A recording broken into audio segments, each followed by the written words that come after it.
يا ربي هو النارية.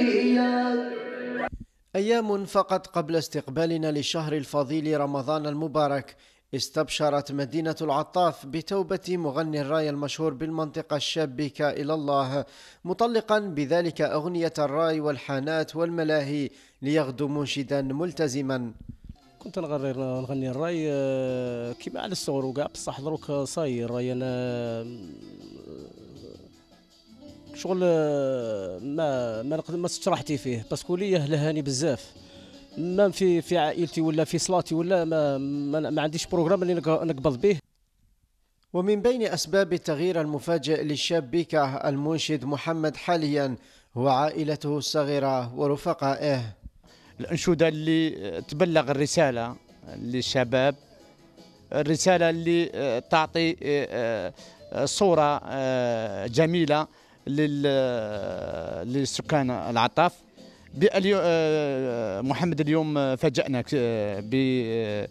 بالأنشودات تاعو، عنده صوت ما شاء الله جريء.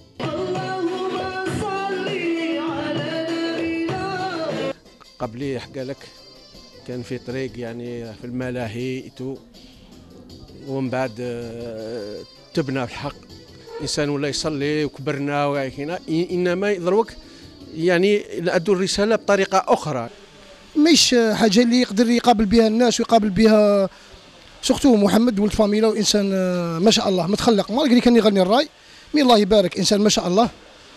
ودانييرمون شغل قال لي بلي نبقى نغني الراي، ولادي راح يسمعوا الراي ولي بارون تاع الراي بانين واش يقولوا ويدوا لي جان غير للتهلكه.